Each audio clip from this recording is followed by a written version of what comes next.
Hi everybody. This tutorial I'm making as part of a request.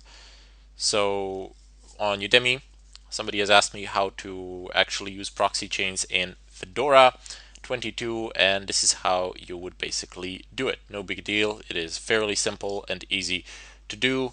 I couldn't actually fit this tutorial in with the rest as it wouldn't really make much of a logical sense and it would confuse a lot of people, so I'm just uploading it here on YouTube. Prior to the beginning, let me just state that I'm not monitoring any questions that you might pose. I'm not monitoring the comments on these videos here, so please do not post any questions here. If you wish to ask me something, you may do so on Udemy. You don't need to pay for anything or like that.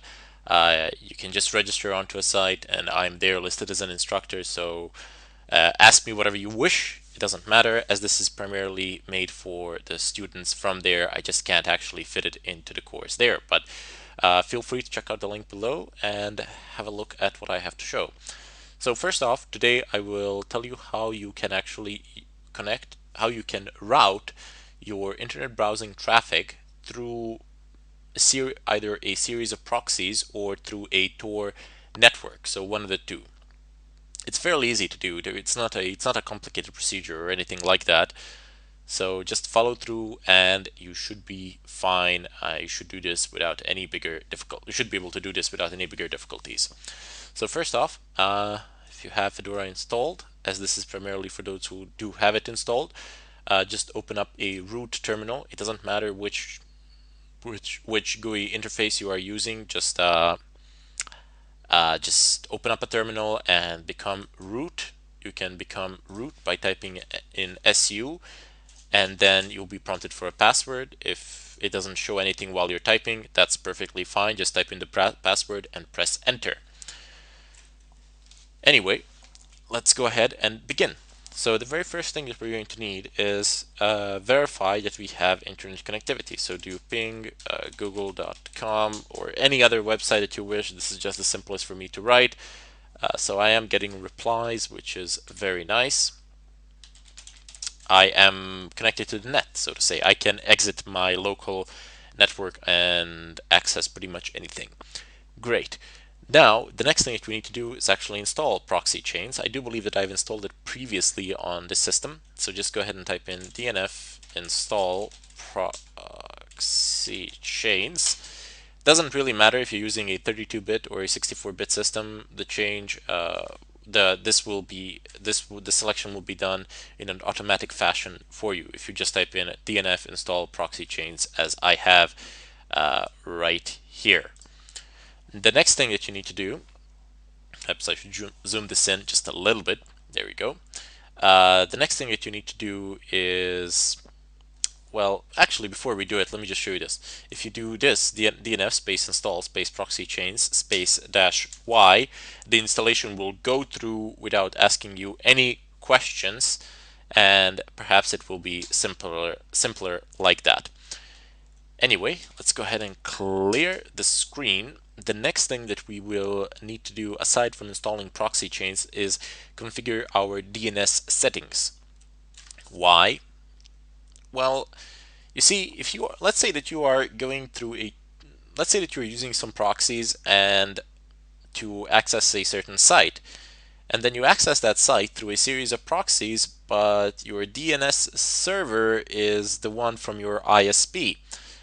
So yeah, that kind of defeats the purpose of using proxies, as you are no longer anonymous. I mean, if you're using your ISP DNS server, as I mean, perhaps they don't, perhaps your IP address is not shown immediately, but anybody who is willing to investigate it should be able to find it, of course, if they have the proper resources to do it, because they will immediately know from which country the request came and from which ISP, from which ISP are you subscribed to, and they will know the time when you accessed it. So yeah, that you won't be too difficult to find. You'll maybe make it a little bit more difficult, but unless you actually change your DNS settings, they will immediately know from somebody. I don't know, whoever might be tracking you will immediately know from which country are you coming from and who is your ISP. So go ahead and change that. Let's go ahead and see how you can do this on a permanent basis. Basically, you can see which DNS servers are you using in Fedora 22 by just typing in cat/etc resolve.conf, and the first three are going to be used. So the first three are going to be used. Anything below those three has pretty much no chance of ever being used. Actually, this one, the last one of the three, has no chance of pretty much almost ever being used. And the first one is the one that will almost always be used unless the first one actually fails. Only in case that the first one fails will the second one be queried, or if you're using some sort of application such as NS lookup or something like that, but doesn't matter. So if the first one fails, the second one will be queried. If the second one fails, the third one will be queried, and that's the way it should work. Anyway, this one will handle like 99.99% of all requests that you make. This one will handle 0.01% of all requests you make. And this one will basically be used in some extreme situations, perhaps if a meteor hits the Earth, and then you will be able to, and then the system will actually resort to the third one listed here. These below, well, you can just forget about these. These are also generated by Network Manager. This is the DNS server of my ISP.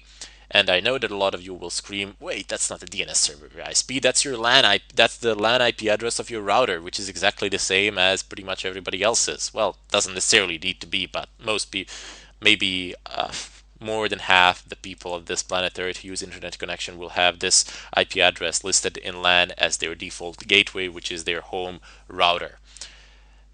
Yes, but that home router has a DNS server running on it, which automatically forwards all DNS requests to my ISP DNS server. So basically, this is the ISP DNS server. Let's just look at it like that. So this is the IP address of my home router, which has a DNS server there, which has a forwarder, which just forwards requests to my ISP's DNS server, which is not a good idea if you wish to remain anonymous. Just I have placed these three. This is OpenDNS, this is OpenDNS DNS server, and this is Google DNS server.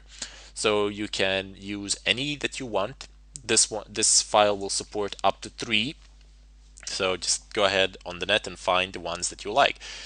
One more thing to keep in mind is that this is the physical location of your DNS server. So if you go onto the DNS leak site and if you're using a DNS server which is in your own country, well then it'll most likely be from your own country.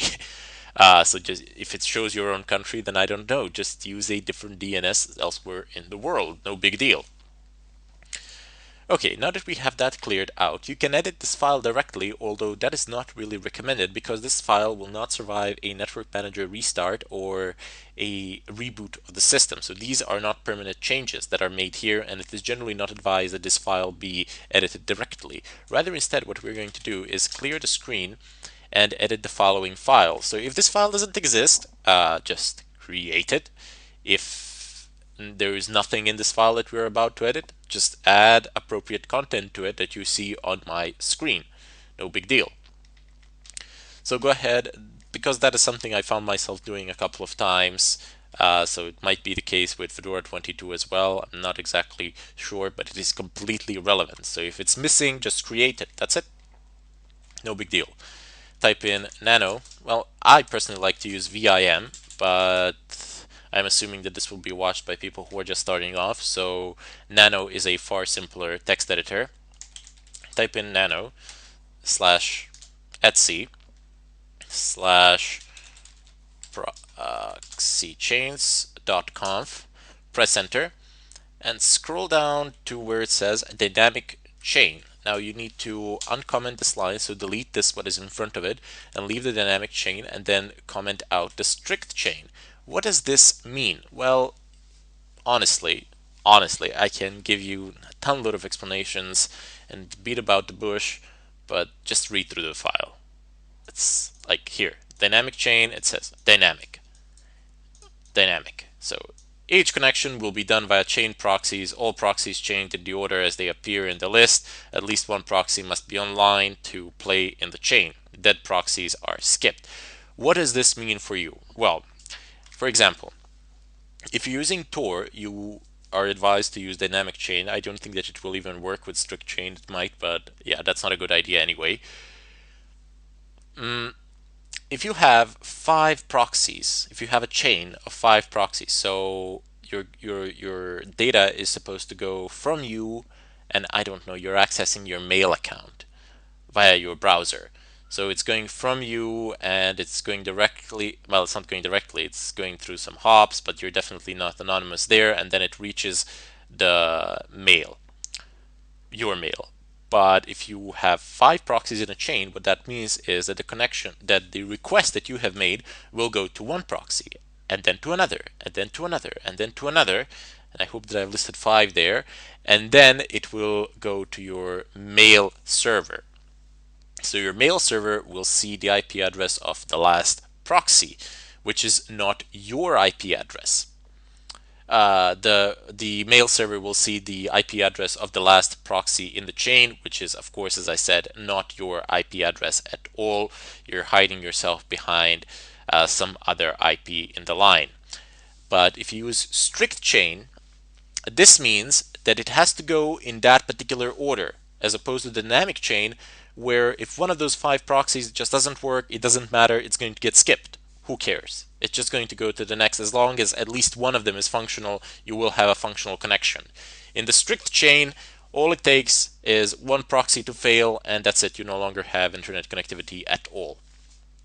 So, well, you have internet connectivity, but you cannot browse the web at all. I don't know if you used some other tools like Ping that don't go through the proxies, or that you haven't explicitly stated that you wanted to use proxy chains, then it will work. So technically you do have internet connectivity, but proxy chains will not work then, because you will not be able to go in that particular order with strict chain, because just one of them fails and that's it. You're done for. You also have random chain. Just read through it if you wish. It says that each connection will be done via a random proxy in that particular chain. And down below, we are just going to, if this states SOCKS 4, this will be the default. Just change it to SOCKS 5. That's all that you need to do. Press Control O to save, enter, Control X to exit. That is all you need to do there. The next thing that you need to do is to change those DNS servers of which I spoke. So nano /etc /dhcp dh client conf. If you're wondering how I'm typing so fast, it's just pressing tab. So this file you will have for sure when you install proxy chains. It has to be there. You cannot actually create it. You can create it, but it should be there when you install proxy chains. In fact, it will be there. If it's not there, you probably didn't do the installation the right way, or your connection broke during the installation, or something like that happened. Down below you have nano. Not nano. Down below you have dhclient.conf, and this is the file that you might be missing. So if it's not there, just go ahead and create it. That's all you really need to do. Type in nano etc dhcp dhclient.conf, press enter, and yeah, just if it's empty, add these lines that I have added. If it's not, then look for this line. If it's missing, create it yourselves. If there is something in front of this line and it exists, such as this symbol, just delete it. That's all you need to do. It says prepend domain name servers, and then it's like 208.67.222.222. This is the first one, and then a comma, and then a space, and then I typed in the next one, a comma again, space, and then the third one. So just put any 3 DNS servers that you wish to put in here, and then that will be the end of it. No big deal there. And then those are the ones that will be used. Down below you have this, which I've placed for myself. You're not going to need this, but I've just placed this for myself. You can put it in too as well. No big deal. This is the requests that are being made. I need a subnet mask, a broadcast address, time offset, routers, domain name, domain search, host name, root path, interface MTU. Should work without it, but if it doesn't, go ahead and just rewrite it for me, and that should be it. I have, yeah, that's, but I do not believe that you will need it. I think I've just placed this for testing something out, because this file for me on Fedora 22 was actually completely empty. So I needed to type in things manually. It was a bit confusing, and I've just I just basically made it myself. So no, it's not a big deal. It's not something like terribly difficult to do. So just press Control O to save, enter, Control X to exit. The next thing that you will need is to restart your network manager. Type in system ctl space restart network manager dot service. Press enter, and there we go. So the connection has been reset. Oh yeah, lots of things here. It doesn't really matter, just ignore these things from my right side. In fact, I'm just going to go ahead and close these, as they are not really relevant at all at this point of time. So the next thing that we're going to do is actually go ahead and start using this. How shall we use this? Well, very simple. Let's go ahead and clear the screen. And you might think that you need root to actually use Proxychains, but no. We will use it as a regular user, but for the time being, we just need to install Tor. So type in DNF Tor install. Oh yeah, right. Sorry. Type in DNF install Tor, which will enable us to actually access the Tor grid, and it is already installed, so no big deal. If you want to install it and not have it ask you any questions, just type in -y. That is all you need to type in, and then the installation procedure will finish on its own and of itself. Excellent. So now that we have that installed, there are two options for proxy chains. Let me just show you. Nano, before I actually start Tor, let's see. Proxychains.conf. Down at the bottom, you see it says defaults set to Tor. And yeah, so by default, if you don't type any proxies down below in this format, this is the format how you would type the proxies in. I'll show you some later. It will just use the Tor network, and honestly, the Tor network is a good choice for you. You don't need to add proxies manually, you don't need to make sure that they work or anything like that. You can just use the Tor network, and you should be fine, well off with it, and anonymous without any bigger difficulties. So Control X to exit. I just want to show you that. And now we're going to start off Tor service. So system, you need to start Tor service as root, but we will browse the net as a regular user. You do not want to browse the net as a root user. Why? Well, I don't know. Suppose that your browser gets infected or something like that happens. Well, whatever it is that has infected your browser will effectively have root access, which will run as root, which is not something you want to experience, believe me. So we will run the browser as a regular user. So if our browser gets infected by some crazy chance, as Firefox is pretty good with these things, especially on Linux, as I said, if by some crazy chance it gets infected, it'll be fine.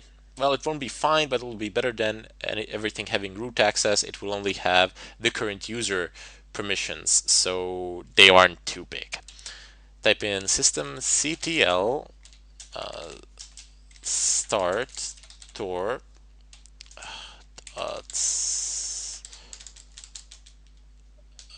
come on, don't bug on me now, please.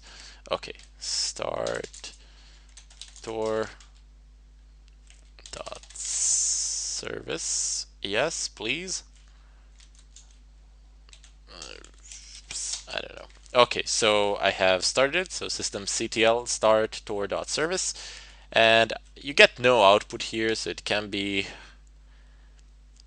frustrating, I know, but in Linux it's just like that. The return value is 0, so nothing is returned, and no big deal. That just means that it went smoothly, that no errors were reported anyway. Systemctl, if you want to check it, you can type in status instead of start, and you will see that it is active and running. Excellent. So now let's open up another tab. Make sure that all your browser tabs, that your browser is completely closed before you attempt this. Now you go ahead and type in proxy chains Firefox. Come on, Firefox. Nope. And then type in the URL. So duckduckgo.com. DuckDuckGo.com is a search engine, and they don't actually record your IP address, which is nice. Press enter and wait for it to start. Starting sometime today. It can be a bit slow. Keep that in mind, and you might get like a ton load of errors here and stuff like that, but should work out. So you see it says error and couldn't load symbols and module and some other things. But hey, learn to live with it. It's gonna work out. If you really want to fix them, if you really want to try to fix them, sometimes you can, sometimes you can't. Copy paste this error basically and search for it on the net. Usually it will be listed as a reported bug, and a solution will be listed as well, or just do updates of your system. Anyway, let's go ahead and type in what is my IP. It says that my IP address is 85.17.25.22 and that I am currently located in Amsterdam, somewhere Noord Holland, Netherlands. Okay. I can tell you for sure that this is not my location. In fact, let me just show you my location, because a lot of people hide it, but I don't really care. I mean, you can see where I'm from on Udemy or stuff in the profile, basically.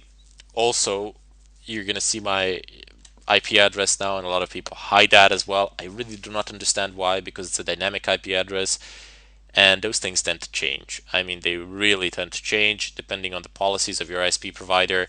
All you need to do to change your own IP address, to change your dynamic IP address, is to turn your router on and off, and that will be the end of it. Basically, you will have a new IP address from your ISP provider because the DHCP lease is released and renewed.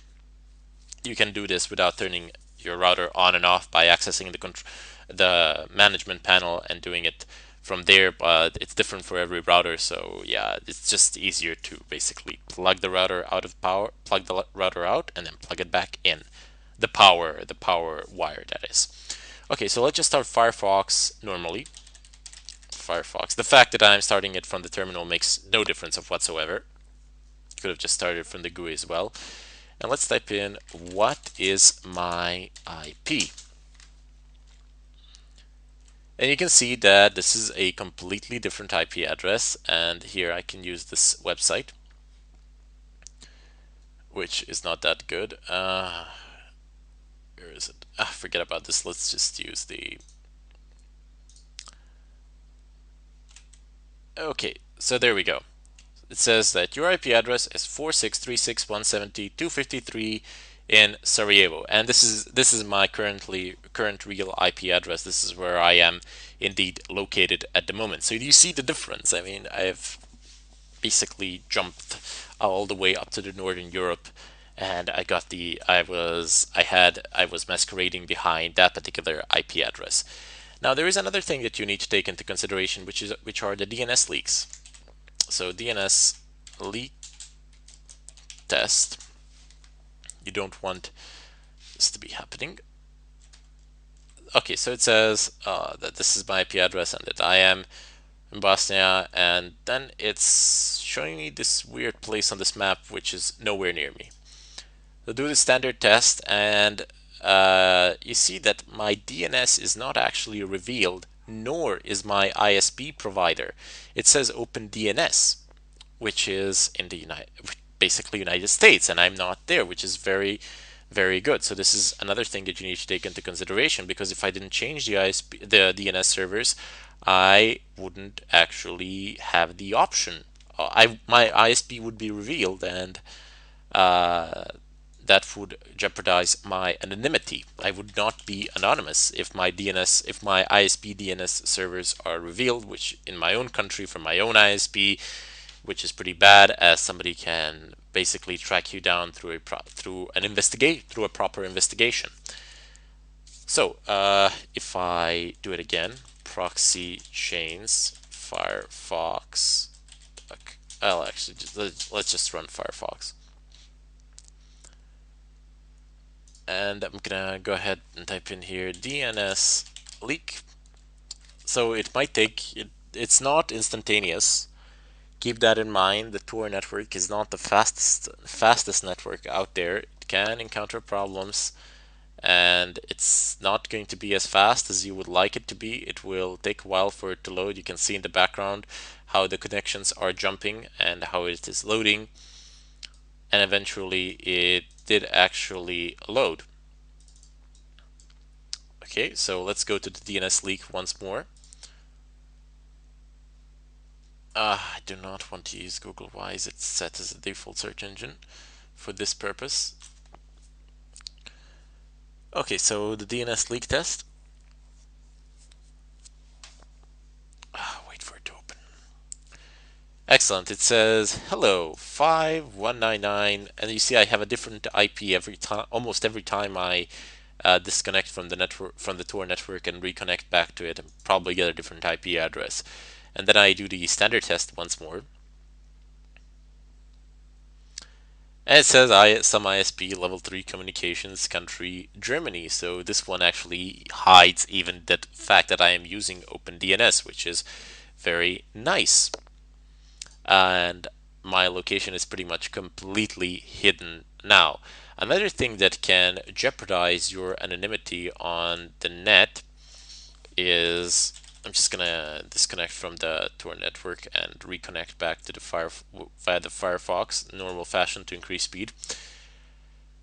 Another thing that can jeopardize your anonymity is the WebRTC. So WebRTC Firefox. Disable WebRTC add-ons for Firefox. This can be problematic as it can leak your address, and yeah, so there's like this WebRT exposes your internal network IPs without user interaction. This is not what we really want. You can find a lot of guides on the net. I personally never really memorized how to do this. I always just use a search engine to figure out where and what I want to. How am I going to disable this? So WebRTC Firefox, how to disable. One thing that I would not recommend using is add-ons to disable this when you can. I mean, it's not terribly difficult to disable it yourselves. It's just the pain of having to memorize every single time how to disable it. So you see, there's just one parameter which you need to set to false in the config of Firefox. So let's go into about config, and it says here be dragons, be careful, whatever. I am serious. Like, don't change things here that you know nothing about, because you will break your browser and it won't work, or it will work but you will jeopardize your own safety on the net. So just mess with the things that you know exactly what they are and what it is that the effect will be. You see, it says media dot peer connection dot enable status default type boolean value true. So what do we want to do with that? We would like that to be false. So just double click on it and the value will become false, as it says here, set enable to false. So just set it to false. That's literally all you need to do. Go ahead and close the browser completely, start it back up, and let's go into the about config. Again, it shall tell you that. Where is it? Media peer connection enabled, Boolean, excellent. So it is false, which is very nice. And now we should be fairly safe. Another thing that you can actually do with proxy chains is specify your own list of proxies that you would like to use. So how would you do that? Well, type in Firefox. Well, it's not type in Firefox, just start the Firefox, sorry. And use any search engine that you like. And type in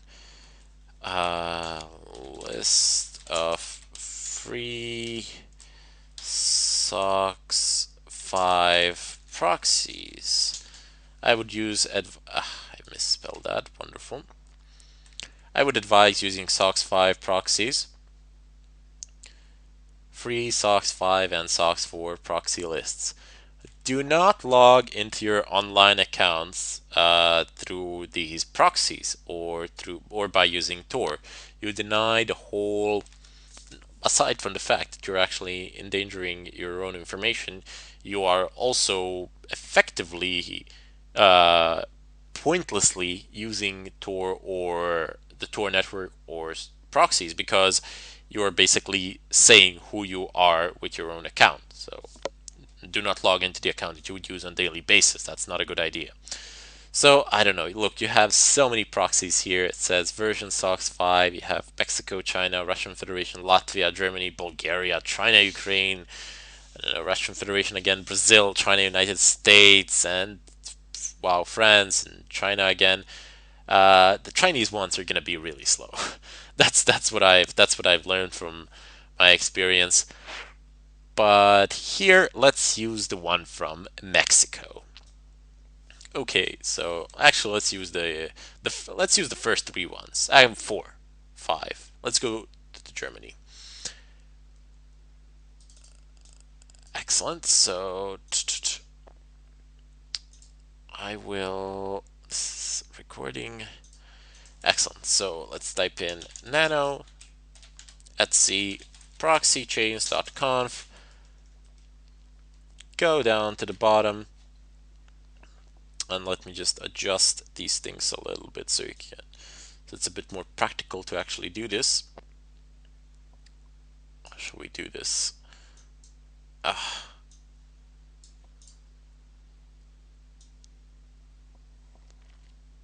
Excellent.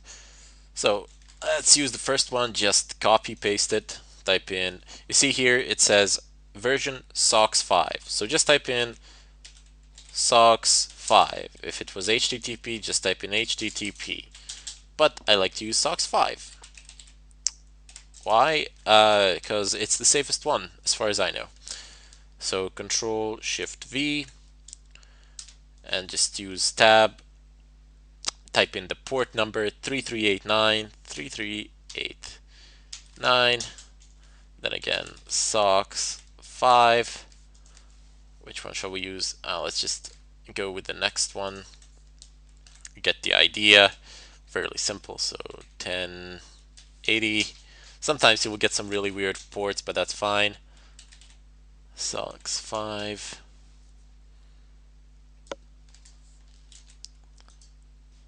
Okay, so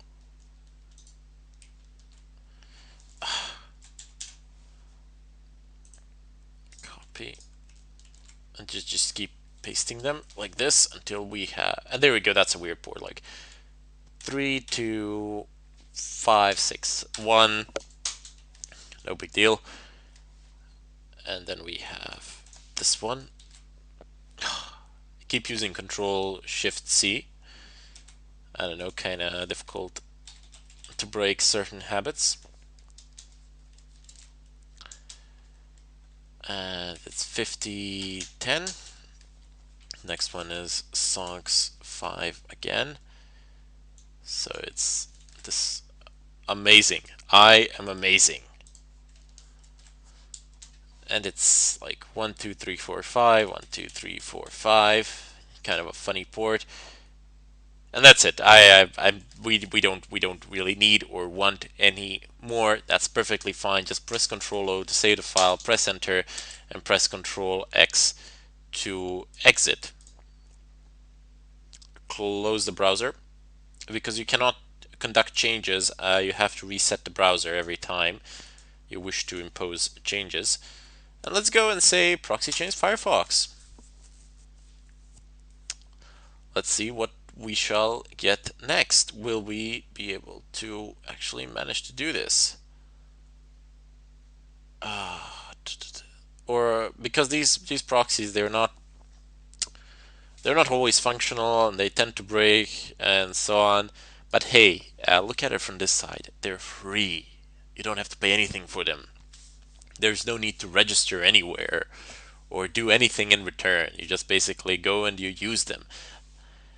You don't necessarily need to use them from the same site I use them from. There are a lot of websites out there offering free proxies. If you are planning on using, or if you want to use the paid proxies, and if you have like 4 or 5 paid proxies, which is a lot of money, or if you have even 2 paid proxies, you can actually put them to work in a strict chain. That should be fine. I mean, no big deal.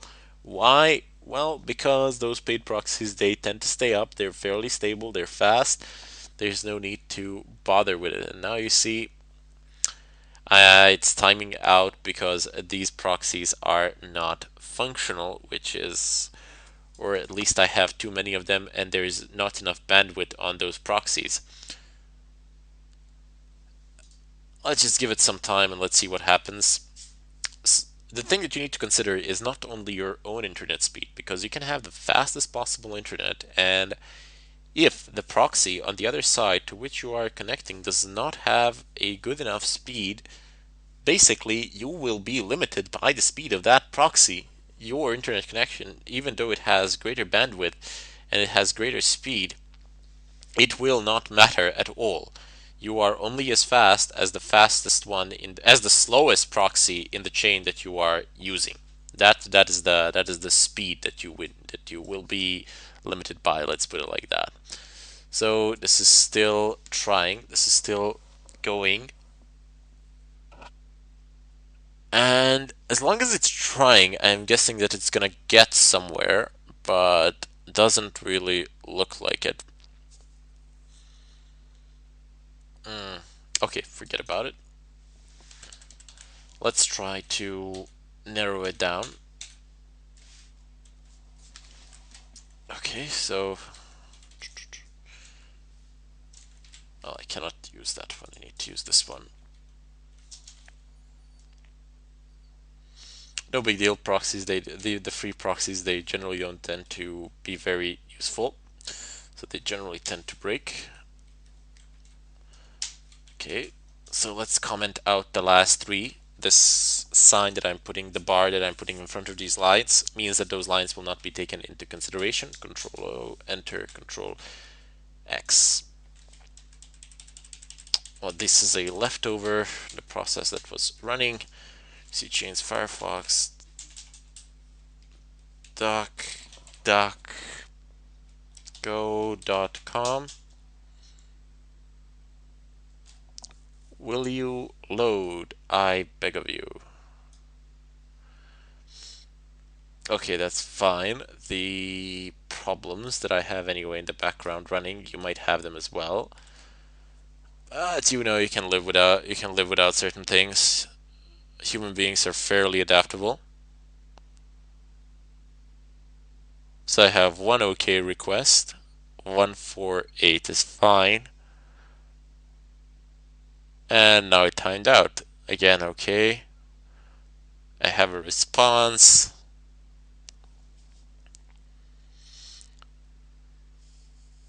Oh man, come on. Come on. Please. You just have a rotten luck of encountering proxies that do not work, but yeah, you can definitely, you just need to be a little bit patient and find the ones that do. And the way to do this would be just to go onto a website and see if they're functional, but I'm just gonna let it run for like maybe 10 more seconds. If it fails, we will try it up again. I didn't want to edit this part out at all. I wanted to leave it so that everybody can see that even if you've configured everything the right way, if the proxies on the other side are not functional, well, you can sit and cry because they're not letting you. You cannot function the way you want it to. The way you want it. It does not function the way you wanted it to function. Ah, come on. I have some add-on traffic as well, so you can just ignore that. Nope, this is failing. Okay, no big deal. Let's just find the ones that do work. Firefox.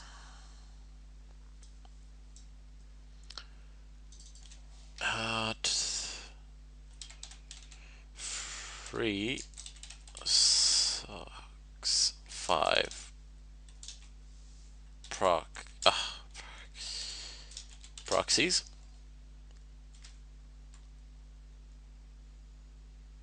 Let's open these two websites and then let's open up another one. If a proxy is working,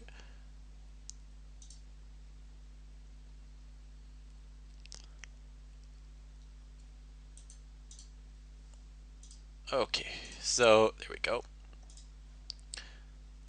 I'm not going to use the one from China because even if it does work, it's going to be slow.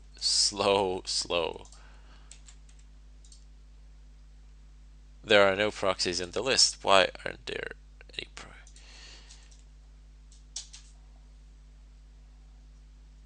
come on, check it. Okay, fine. Let's use another site. Check.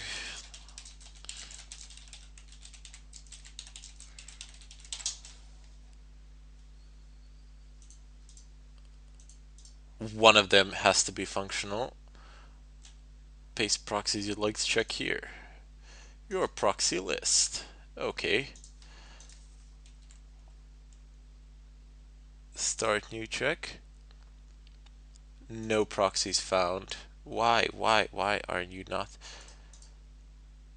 checking? Maybe you want more. Well, how can you check it if the port is not listed? 9783. 9783.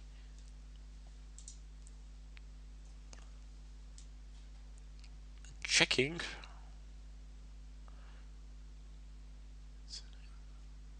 You see here, it says, okay, country United States, speed. Oh yeah, this is, come on.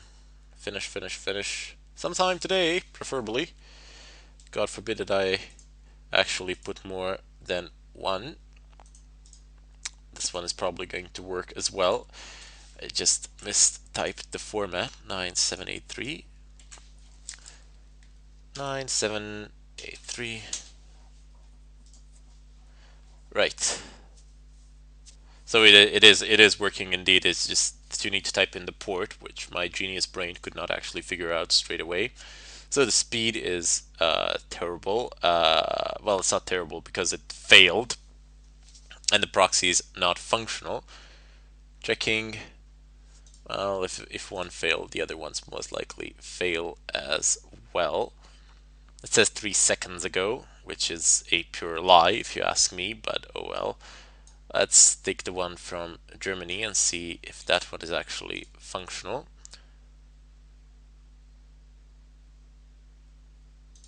Yeah, check completed. Yep, this is not gonna work. Give me the next one, which is 9378, which is 9378. Please work. Okay, so country Germany, that's pretty easy to figure out from the IP address, so no big deal there. Come on, bear with me here. Check Japan. Okay, we shall 1080. We shall also check the Japan. Come on. 1080. You just need to be a little bit lucky, which I am not. If I can't find any functional proxies now, I'll just pause the video until I actually do, and then we will continue. Can actually put more than one proxy here, so let's just try to do this. Can I do this? No, I can't. But I can do this. Hello, Romania. And hello, Ireland.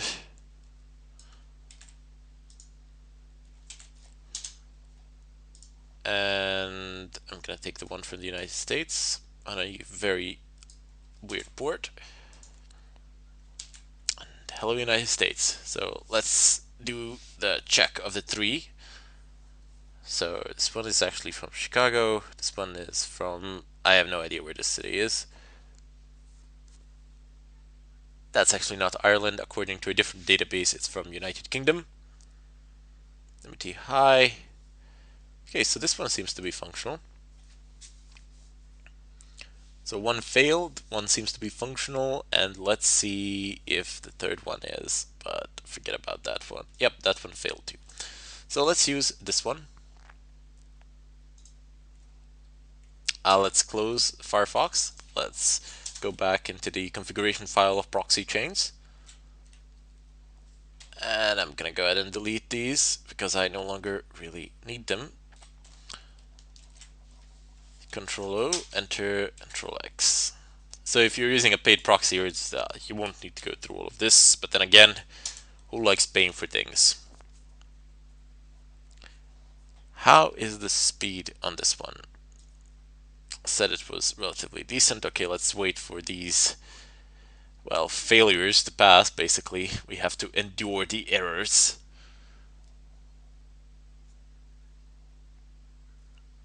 Okay, the first, second, third, everything seems to be okay. At least it's responding, if nothing else. And now we have to wait. Okay. Everything seems to be okay, and there we go. So the browser is functional. I am managed to open up this tab and type in what is my IP. And there you go. It says, I don't know, 725.275.27 in anonymous proxy, because apparently that's how they name the place. Anyway, yeah, this is obviously to somebody on the other end, this will be a little bit suspicious, but anyway, doesn't really matter. Your real IP address won't be found. And if you're using the paid versions of them, or if you're using some other proxies, you might actually get a decent, a real city here or a real place here, and you will get far better speeds. Because as I said, you can have these proxies in a chain. You can have a lot of them down in a chain. In the config file, you can put as many as you like, pretty much, as long as the bandwidth on those proxies can support it. As I said, the speed is limited by the slowest proxy in the chain. So the slowest proxy in the chain will be the maximum speed you will be able to achieve. Proxy chains do not only need to be used in combination with a browser, they can be used for pretty much anything else you want. So for example, if I wanted to scan something, if I want to scan a system of some sort, and keep in mind you do need a permission to scan a system, so type in proxy chains, and I could do a scan like this and map. So I could 192.168.1.1, I could basically scan some IP address with this and see which ports are open, and I would be performing effectively an anonymous scan along with being anonymous on the internet as well. So anyway, I hope that this answers the question of all the people on Udemy who have asked me to post this on how to do this in Fedora 22. As you see, it's fairly similar as in Kali Linux, if not almost exactly the same. But there you go. I hope that you are satisfied, and I hope that this will serve a good purpose for you. Anyway, I bid you farewell.